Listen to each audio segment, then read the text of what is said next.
नमस्कार दोस्तों, मेरा नाम है तरुण यादव और स्वागत करता हूं आप सभी का हमारे YouTube चैनल IQ मेंटर में। यूपी पीटी का मास्टर बैच का चौथा दिन है और आज के सेशन में हम लोग दोस्तों हर्षवर्धन और राजपूत काल के बारे में पढ़ने वाले हैं। अगर आप लोग हमारे चैनल पे पहली बार विजिट कर रहे हैं तो मैं आप लोगों को बता दूं कि हम लोग 30 डेज का यूपी पीटी का मास्टर बैच लेकर के चल रहे हैं, जिसमें हम डेली 2 क्लासेस देते हैं। पहली क्लास होती है दोपहर 12 बजे और दूसरी क्लास होती है शाम को 6 बजे। और ये दोनों ही क्लासेस दोस्तों बहुत ही ज़्यादा इंपॉर्टेंट होगी आपके यूपी पीटी के एग्जाम के लिए। बिल्कुल गेम चेंजर बैच है ये आप लोगों के लिए। अभी तक अगर आप लोगों ने कुछ भी नहीं पढ़ा है तो इस बैच को देखने के बाद आपको कुछ पढ़ने की जरूरत नहीं होगी। ये बैच पूरी तरीके से आप लोगों को फ्री होगा, साथ ही साथ हर वीडियो का PDF भी आप लोगों को प्रोवाइड कराया जाएगा। इसलिए शुरू से लेकर अंत तक पूरा का पूरा वीडियो के साथ हमारे साथ जुड़े रहिएगा। एक एक पॉइंट को आप बस ध्यानपूर्वक नोट करते जाइएगा या फिर याद करते हुए जाइएगा। सारी चीज़ें आपको क्लास में ही मैं आपको रटा दूंगा, बहुत ही सिंपल तरीके से रटाऊंगा। बट शुरुआत करने से पहले वीडियो को पूरा देखिएगा। वीडियो अगर पसंद आता है तो वीडियो को लाइक किए बिना कहीं मत जाइएगा। और अगर आप चैनल पर हमारे पहली बार आ रहे हैं तो सब्सक्राइब करके बेल आइकन को जरूर प्रेस कीजिएगा। और साथ ही साथ वीडियो को शेयर करना तो बिल्कुल ना भूलें, शेयर करना आप लोगों की रिस्पॉन्सिबिलिटी है। तो चलिए टाइम वेस्ट किए बिना शुरुआत करते हैं आज के सेशन की। शुरुआत करेंगे हम लोग हर्षवर्धन से। दोस्तों बात करूं अगर मैं हर्षवर्धन की तो हर्षवर्धन बहुत ही कम आयु में, मतलब 16 वर्ष की आयु में सन 606 ईस्वी में थानेश्वर की गद्दी पर बैठ जाया करता है। और दोस्तों चीनी यात्री हेनसोंग ने हर्ष को शिलादित्य के नाम से संबोधित भी किया है। इसके अलावा दोस्तों हर्षवर्धन के शासनकाल में हेनसोंग स्थल मार्ग से भारत आया था। और दोस्तों हेनसोंग जो था ये हर्षवर्धन के राज दरबार में ही रह करके उसने अपने ग्रंथ को सीयूके के नाम से लिखा। किस नाम से? सीयूकी के नाम से लिखा। और इसके अलावा दोस्तों हेनसोंग को यात्रियों का राजकुमार कहा गया और वर्तमान में हम लोग हेनसोंग को शाक्य मुनि भी कहा करते हैं। इसके अलावा दोस्तों हर्ष ने पूर्व वर्धन वंश की राजधानी थानेश्वर थी, ठीक है ना। मतलब जो हर्ष राजा बना उसके पहले वर्धन वंश थी और वर्धन वंश की राजधानी थानेश्वर थी। लेकिन क्या हुआ कि जब हर्ष राजा बनता है तो ये थानेश्वर को अपनी राजधानी नहीं बनाता बल्कि कन्नौज को अपनी राजधानी बनाया करता है, ठीक है ना। और जो हर्षवर्धन था दोस्तों ये भगवान सूर्य का, शिव का और बुद्ध का उपासक था। और दोस्तों हर्ष का दूसरा नाम शिलादित्य था। और हर्ष का ये दूसरा नाम शिलादित्य किसने दिया था हर्ष को? तो चीनी यात्री हेनसोंग ने दिया था। एग्जाम में कई बार पूछा गया है कि निम्न में से किस शासक को हम लोग शिलादित्य के नाम से जानते हैं, तो हर्षवर्धन को ही हम लोग शिलादित्य के नाम से जाना करते हैं। पॉइंट्स को याद कर लीजिएगा या स्क्रीनशॉट ले लीजिएगा। एकदम कट टू कट पढ़ा रहा हूँ आपको, क्योंकि ये बैच पूरी तरीके से यूपी पीटी के सिलेबस पे बेस्ड है। जितना भी आपके सिलेबस में है सिर्फ उतना ही पढ़ाया जाएगा, उससे ना बिल्कुल भी एक्स्ट्रा नहीं पढ़ाया जाएगा ना उससे बिल्कुल कम पढ़ाया जाएगा। आप पूरे 30 दिन इस बैच के साथ जब आप जुड़े रहेंगे तो जब आप एग्जाम में बैठेंगे तो आप खुद रियलाइज कर लेंगे आप 100 में से कम 90 या उससे ज़्यादा अंक बड़े आराम से लेके आएंगे, क्योंकि सारे के सारे क्वेश्चन हमारे इसी सेशन से ही, इसी बैच से ही बनने वाले हैं, ठीक है। तो चलिए आगे देखते हैं क्या कह रहा है। हर्ष ने शिव पार्वती के आकृति वाले सिक्के भी चलाए। इसके अलावा हर्ष की सबसे खास बात यह थी दोस्तों कि हर्ष एक बहुत ही महान विद्वान था। और दोस्तों हर्ष ने प्रियदर्शिका, रत्नावली और नागानंद नामक ग्रंथों की रचना की है, ठीक है ना। 3 ग्रंथ है, तीनों का नाम याद रखिएगा। हर्ष ने प्रियदर्शिका, रत्नावली और नागानंद ये 3 ग्रंथों की रचना की है। इसके अलावा दोस्तों हर्ष ने क्या किया कि गौड़ शासक शशांक को पराजित करके कन्नौज पर अपना अधिकार कर लिया। और दोस्तों उत्तर भारत के जब ये गौड़ शासक शशांक को हरा देता है हर्ष, तो उसके बाद उत्तर भारत के जितने भी राजा होते हैं उन सभी राजाओं को अपने ये अधीन कर लिया करता है। उसके बाद दोस्तों हर्ष का पुलकेशिन सेकंड के साथ नर्मदा नदी के तट पर युद्ध हुआ करता है और इस युद्ध में हर्ष की पराजय हो जाया करती है। और दोस्तों ये जो युद्ध होता है नर्मदा नदी के तट पर, इसका जो उल्लेख है ये ऐहोल अभिलेख में हमें देखने को मिलता है। और दोस्तों ये जो पुलकेशिन सेकंड था जिसके साथ हर्ष का युद्ध होता है नर्मदा नदी के तट पर, यह पुलकेशिन सेकंड दोस्तों चालुक्य वंश का बहुत ही प्रतापी शासक था। इसके अलावा हर्ष ने कश्मीर पर आक्रमण करके वहां से भगवान बुद्ध के दांत कन्नौज के निकट संघाराम में स्थापित किया। और इसके बाद हर्षवर्धन ने एक विशाल साम्राज्य की स्थापना की, बहुत ही विशाल साम्राज्य की, जिसकी सीमाओं की अगर हम बात करें तो दोस्तों इसकी सीमाएं अगर चारों दिशाओं में अगर हम लोग लेकर के देखें तो ये ईस्ट हो गया, ये वेस्ट हो गया, ये नॉर्थ हो गया, ये साउथ हो गया, यानी ये पूरब हो गया, ये पश्चिम हो गया, ये उत्तर हो गया, ये दक्षिण हो गया। इसके हिसाब से अगर हम लोग देखें तो दोस्तों ये हर्षवर्धन का जो साम्राज्य था ये उत्तर में हिमालय के पर्वत तक फैला हुआ था, दक्षिण में अगर देखें तो दक्षिण में नर्मदा नदी के तट तक फैला हुआ था, और अगर पूरब की बात करें तो पूरब में दोस्तों गंजाम तक फैला हुआ था, और पश्चिम में बात करें तो पश्चिम में वल्लभी तक इसकी सीमाएं राज्यों की फैली हुई थी। मतलब इसने बहुत ही बड़े साम्राज्य की स्थापना की थी। दोस्तों हर्षवर्धन ने क्या किया था कि अपने साम्राज्य को सामंती गठन पर आधारित किया हुआ था। और इसके अलावा दोस्तों हर्ष ने प्रशासनिक सुविधा के लिए अपने पूरे साम्राज्य को 3 भागों में बांट रखा था। किसमें बांटा था? ग्राम में बांटा था, विषय में बांटा था और विषय राष्ट्र में बांटा और भक्ति राष्ट्र में बांटा था। किसमें? ग्राम में बांटा था, विषय में बांटा था और भक्ति राष्ट्र में बांटा हुआ था। दोस्तों इनमें से जो ये भक्ति राष्ट्र था इसको हम लोग मुक्ति के नाम से भी जाना करते हैं। किस नाम से? मुक्ति के नाम से भी जाना करते हैं। और मुक्ति का जो मतलब होता था, मुक्ति का मतलब होता था प्रांत से। और दोस्तों ये जो विषय होता था, विषय का मतलब होता था जिला। और दोस्तों जो ग्राम होता था ये किसी भी शासन की सबसे छोटी इकाई हुआ करती थी। ठीक है ना। और अगर हर्षवर्धन के न्याय व्यवस्था की बात करें तो दोस्तों हर्षवर्धन के काल में न्याय व्यवस्था का जो सर्वोच्च अधिकारी था वो सम्राट हुआ करता था। और दोस्तों ह्वेनसांग की अगर हम लोग माने तो ह्वेनसांग कहते हैं कि ये हर्षवर्धन के राज्य में कानून व्यवस्था अच्छी नहीं थी। ठीक है ना। लेकिन फिर भी हर्ष ने अपने राज्य में अपराध के लिए कठोर दंड का प्रावधान किया हुआ था। इसके अलावा दोस्तों इस काल में, ठीक है ना, यानी कि हर्षवर्धन के काल में जो सर्वाधिक आय हुआ करती थी वो भूमि से हुआ करती थी। कहाँ से? भूमि से हुआ करती थी। और दोस्तों जो भूमि टैक्स वसूला करता था, जो भी मतलब लैंड टैक्स लिया करता था, उस लैंड टैक्स लेने वाले अधिकारी को हम लोग भौगिक बोलते थे। क्या बोलते थे? भौगिक बोला करते थे। और दोस्तों जो जमीन का हिसाब किताब रखता था, जिसको वर्तमान में आज हम लोग लेखपाल के नाम से जानते हैं, तो वैसे ही उस समय जमीन का हिसाब किताब रखने वाला जो अधिकारी होता था उसको हम लोग पुस्तपाल बोलते थे। क्या बोलते थे? पुस्तपाल बोला करते थे। और टैक्स की अगर हम लोग बात करें तो टैक्स के तौर पे दोस्तों ये हर्ष क्या करता था कि जो जितनी भी टोटल उपज होती थी, टोटल उपज का 6वां भाग राजस्व के रूप में वसूल करता था। ठीक है ना। टोटल उपज का 6वां भाग राजस्व के रूप में वसूल किया करता था। इसके अलावा दोस्तों हर्ष के समय नालंदा विश्वविद्यालय महायान बौद्ध धर्म की शिक्षा का मुख्य केंद्र था। इसके अलावा दोस्तों हर्षवर्धन ने बाणभट्ट तथा मयूर शर्मन नाम के 2 विद्वानों का संरक्षण भी किया था। ठीक है ना। कौन कौन से विद्वानों का?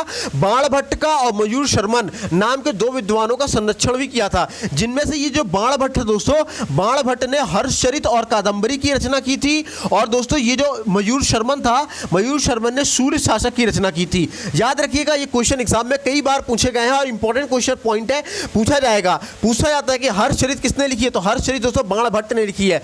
पूछा जाएगा एग्जाम में कि कादंबरी के लेखक कौन है, तो बाणभट्ट है। अगर पूछ ले एग्जाम में कि सूर्य शासक के रचयिता कौन है, तो सूर्य शासक के रचनाकार मयूर शर्मन है। ठीक है ना। इसके अलावा दोस्तों ग्राम शासक के प्रधान को हम लोग ग्रामाक्ष पटलिक कहते थे। क्या बोलते थे? ग्रामाक्ष पटलिक कहते थे, जिसको आज हम लोग सरपंच के नाम से या ग्राम प्रधान के नाम से जाना करते हैं। और दोस्तों हर्षचरित में सिंचाई के साधन के रूप में तुला यंत्र यानी कि जल पंप का उल्लेख भी हमको देखने को मिलता है। किसका? जल पंप का उल्लेख देखने को मिलता है। और यहाँ से दोस्तों हर्षवर्धन का शासनकाल समाप्त होता है। चलिए अब बढ़ते हैं नेक्स्ट टॉपिक पे। नेक्स्ट टॉपिक है राजपूत काल। ठीक है ना। राजपूत काल के बारे में अगर हम लोग पढ़ना शुरू करें तो सबसे पहले आप ये जानो कि जो ईश्वरी प्रसाद थे, कौन? ईश्वरी प्रसाद, इन्होंने राजपूत काल को भारत के राज्यों के अंदर राज्यों का काल कहा है। क्या कहा है? भारत के राज्यों के अंदर राज्यों का काल कहा है। और दोस्तों ये जो समय था, इस समय उत्तर भारत में अधिकांश राजवंश राजपूत थे। इसीलिए दोस्तों इस युग को हम लोग इसी युग को इतिहास में राजपूत काल कहा गया है। और दोस्तों बहुत सारे विद्वान ऐसे हैं जो ये मानते हैं कि राजपूतों को अग्निकुंड से उत्पन्न हुआ है। कौन? क्या कहते हैं कि राजपूत लोग जो हैं ये अग्निकुंड से उत्पन्न हुए हैं। बहुत सारे विद्वानों का ये मत है। लेकिन जो कर्नल टाट थे, इनकी अगर हम लोग माने तो कर्नल टाट कहते हैं कि जो राजपूत थे ये शक, कुशाण तथा हुड़ आदि विदेशी जातियों की संतान थे। किसके? शक, कुशाण तथा हुड़ आदि विदेशी जातियों की संतान थी। कौन कहता है? कर्नल टाट कहते हैं। ठीक है। अब आइए देखते हैं गुर्जर प्रतिहार वंश के बारे में। तो दोस्तों गुर्जर प्रतिहार वंश का संस्थापक मालवा का शासक नागभट्ट प्रथम था। कौन था? मालवा का शासक नागभट्ट प्रथम था। दोस्तों ग्वालियर प्रशस्ति में नागभट्ट प्रथम के ग्लेच्छों का नाशक बताया गया है। किसमें? ग्वालियर प्रशस्ति में नागभट्ट प्रथम को ग्लेच्छों का नाशक बताया गया है। इसके अलावा दोस्तों मिहिर भोज प्रथम ने दोस्तों इस वंश, जो मिहिर भोज था ये इस वंश का यानी गुर्जर प्रतिहार वंश का सबसे सर्वाधिक शक्तिशाली शासक था। और दोस्तों ये जो मिहिर भोज था ये वैष्णव धर्म अनुयायी था, यानी कि वैष्णव धर्म को मानने वाला था। और दोस्तों उसने आदि वाराह तथा प्रभास जैसी उपाधियां धारण की थी। किसने? मिहिर भोज ने। एग्जाम में पूछेगा आप लोगों से कि निम्न में से किस शासक ने आदि वाराह और प्रभास जैसी उपाधियां धारण की है, तो मिहिर भोज ने ही धारण की है। और दोस्तों राजेश्वर को महेंद्र पाल प्रथम तथा महिपाल दोनों ने संरक्षण प्रदान किया हुआ था, ठीक है ना। राजेश्वर को महेंद्र पाल प्रथम और महिपाल ये दोनों ने ही क्या किया था, राजेश्वर को संरक्षण दे रखा था। और दोस्तों 1018 ईस्वी में महमूद गजनवी ने कमजोर गुर्जर शासक राजपाल को हरा करके अपने अधीन इसको कर लिया करता है। तो जब 1018 में महमूद गजनवी क्या करता है, गुर्जर शासक राजपाल को हरा करके अपने अधीन कर लिया करता है, तो यहाँ से गुर्जर प्रतिहार वंश खत्म हो जाता है और गढ़वाल वंश का शासनकाल शुरू होता है। दोस्तों जो चंद्रदेव थे इन्होंने कन्नौज में गढ़वाल वंश की नींव रखी थी। और दोस्तों गोविंद चंद्र इस वंश का सबसे शक्तिशाली शासक था। और सबसे खास बात ये थी कि जो गोविंद चंद्र था ये एक बहुत ही बड़ा विद्वान भी था। और दोस्तों उसके लेखों में विधि विद्याचार वाचस्पति कहा गया है। किसको? गोविंद चंद्र को। क्या कहा गया गोविंद चंद्र को? उसके लेखों के अनुसार विधि विद्याचार वाचस्पति कहा गया है। और दोस्तों गोविंद चंद्र के मंत्री लक्ष्मीधर ने कृत्य कल्पत्रु नामक ग्रंथ की रचना की है। किसकी? कृत्य कल्पत्रु नामक ग्रंथ की रचना की है गोविंद के मंत्री लक्ष्मीधर ने। और ये एग्जाम में पूछा गया है और इस बार फिर से इसको नोट कर लीजिएगा, ठीक है ना। पूछता है कि कृत्य कल्पत्रु की रचना किसने की है, तो गोविंद चंद्र के मंत्री लक्ष्मीधर ने इस ग्रंथ की रचना की है। इसके अलावा दोस्तों जयचंद्र, राजा जयचंद्र इस वंश का अंतिम सबसे शक्तिशाली शासक था। और दोस्तों एक कहावत के अनुसार ये भी बोला जाता है कि चौहान नरेश पृथ्वीराज थर्ड ने जयचंद्र की पुत्री संयोगिता का अपहरण कर लिया था। और दोस्तों जयचंद्र ने 1194 ईस्वी में मोहम्मद गौरी से चंदाबर का युद्ध लड़ा और इस चंदाबर के युद्ध में जयचंद्र मारा जाता है। और जब जयचंद्र मारा जाता है तो फिर यहाँ से चौहान वंश शुरू हुआ करता है। अब चौहान वंश की बात करें तो चौहान वंश का जो संस्थापक था वो कौन था? वासुदेव था। याद रखिएगा, इंपॉर्टेंट पॉइंट है, पूछेगा एग्जाम में। चौहान वंश का संस्थापक कौन? वासुदेव था, ठीक है ना। और दोस्तों इस वंश का सर्वाधिक शक्तिशाली शासक विग्रहराज चतुर्थ था और विसल देव था। कौन? इस चौहान वंश के शक्तिशाली शासक दो थे। कौन थे? पहला था विग्रहराज चतुर्थ और विसल देव थे। दोस्तों इनमें से ये जो बीसल देव थे, ये बीसल देव एक कवि और लेखक भी थे। कौन कौन? कवि भी थे और लेखक भी थे। और इन्होंने दोस्तों हरिकेन नाम का एक संस्कृत नाटक की रचना भी की है। और एग्जाम में आप लोगों से पूछा भी जा चुका है कि किसने या किस शासक ने हरिकेन नाम का एक संस्कृत नाटक की रचना की है, तो दोस्तों बीसल देव ने की है। क्योंकि बीसल देव दोस्तों एक विद्वान तो थे ही, साथ ही साथ एक कवि और लेखक भी थे। दोस्तों चौहान वंश के दरबार में राजकवि सोमदेव निवास करते थे। और दोस्तों सोमदेव ने ललित विग्रहराज और कथा सरित सागर नामक दो ग्रंथों की रचना भी की है।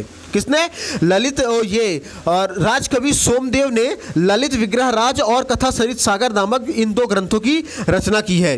इसके अलावा दोस्तों पृथ्वीराज थर्ड इस वंश का अंतिम शासक था, ठीक है ना। उसके बाद दोस्तों 1191 में भारत में जब विदेशी आक्रमण होता है तो विदेशी आक्रमण में मोहम्मद गौरी के साथ पृथ्वीराज थर्ड का तराइन का पहला युद्ध हुआ करता है। तो एग्जाम में कई बार पूछा जाता है कि तराइन का पहला युद्ध कब हुआ था, तो तराइन का पहला युद्ध दोस्तों 1191 ईस्वी में हुआ था। किसके बीच हुआ था? तो पृथ्वीराज थर्ड और मोहम्मद गौरी के बीच में तराइन का पहला युद्ध हुआ करता है। और इस युद्ध में दोस्तों मोहम्मद गौरी की हार हो जाया करती है और पृथ्वीराज थर्ड जो होता है वो जीत जाया करता है। इसके एक साल बाद 1192 ईस्वी में फिर से मोहम्मद गौरी क्या करता है? पृथ्वीराज थर्ड पे आक्रमण करता है। लेकिन इस बार जब तराइन का दूसरा युद्ध होता है 1192 ईस्वी में, तो मोहम्मद गौरी क्या करता है? पृथ्वीराज थर्ड को पराजित कर दिया करता है। और यहीं से ही दोस्तों मुगल साम्राज्य की नींव पड़ना प्रारंभ हो जाया करती है, ठीक है ना। और दिल्ली के सल्तनत का रास्ता खुल जाया करता है दोस्तों, दिल्ली की गद्दी का रास्ता खुल जाया करता है, ठीक है ना। कब? तराइन के दूसरे युद्ध के बाद से। एग्जाम में पूछेगा तराइन का पहला युद्ध कब हुआ था, तो 1191 ईस्वी में हुआ था।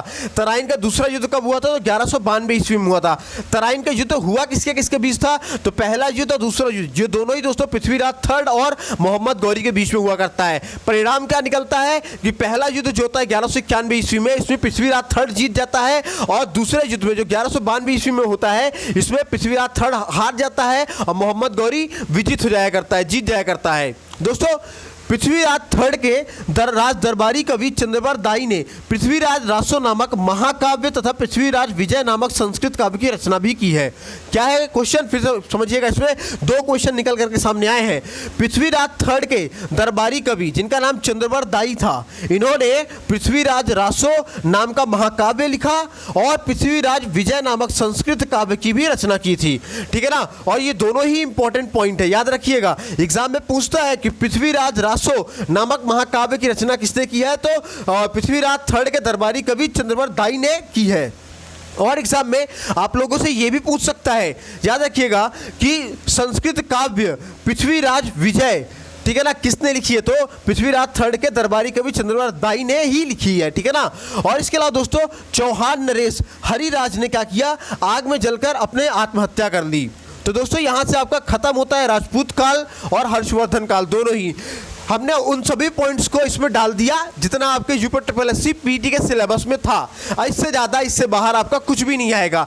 ठीक है ना। आप लोगों को लग रहा होगा सिलेबस बहुत ही कॉम्पैक्ट किया गया है, कॉम्पैक्ट करने की ज़रूरत ही है क्योंकि बहुत डीप नहीं जाना है, पेपर ईजी बनेगा, बहुत ही सिंपल बनेगा, बहुत ही थोड़ा सिलेबस है, इसलिए सिर्फ आपको उतना ही पढ़ना है जितना आपके काम का हो, ताकि आप कम समय में ज़्यादा नॉलेज गेन कर सको और एग्जाम में बेहतरीन से बेहतरीन मार्क्स लेकर के आओ, क्योंकि हो सकता है आगे चल करके इस पीटी एग्जाम के लिए मेरिट भी बनाना शुरू कर दे। ठीक है ना। तो आज की वीडियो में बस इतना ही। Thanks for watching our video. मिलेंगे शाम के सेशन में, जो शाम को 6 बजे का होता है सेशन। तब तक अपना ख्याल रखिएगा। और अगर इन वीडियो का पीडीएफ चाहिए होगा तो नीचे दिए गए व्हाट्सएप नंबर पर कैपिटल लेटर में JOIN ज्वाइन लिख के मैसेज कर दीजिएगा, तो हम आपको अपने WhatsApp group IQ mentor study group में ऐड कर देंगे, जहां पे आपको हमारे सभी वीडियोस का PDF मिल जाएगा। इसके अलावा डेली का लिंक मिल जाता है वीडियो का, डेली न्यूज़पेपर मिल जाता है, करंट अफेयर मिल जाता है, coaching material, test material, study material, upcoming vacancies की डिटेल, अपकमिंग एग्जामिनेशन की डिटेल, सारी चीजें फ्री ऑफ कॉस्ट में आपको मिला करती है। तो हमारे व्हाट्सएप ग्रुप के साथ भी जुड़े। साथ ही साथ अब आप हमको इंस्टाग्राम पेज पे भी फॉलो कर सकते हैं। इंस्टाग्राम के सर्च बॉक्स में जाके टाइप कीजिए IQ मेंटर, फॉलो कीजिए वहां पे भी हमें। और आप हमको टेलीग्राम पे भी फॉलो कीजिए दोस्तों। टेलीग्राम के सर्च बॉक्स में जाइए, लिखिए IQ मेंटर एग्जाम वर्ल्ड, वहां पे भी फॉलो कीजिए। वहां भी हमारे पोस्ट के माध्यम से रोज कुछ ना कुछ नया बेहतरीन देखने और सीखने को मिलेगा। इसके अलावा आप हमको फेसबुक पेज भी फॉलो कर सकते हैं। फेसबुक पेज पे सर्च मारिए IQ मेंटर एग्जाम वर्ल्ड और वहां पे फॉलो कीजिए, ताकि हमारे हर पोस्ट के माध्यम से डेली कुछ नया बेहतरीन सीखने को मिले, जो आपके एग्जामिनेशन के पॉइंट ऑफ व्यू से बहुत इंपॉर्टेंट हो। तो चलिए मिलते हैं शाम के सेशन में। अपना ख्याल रखिएगा, स्वस्थ रहिएगा, मस्त रहिएगा। जय हिंद दोस्तों।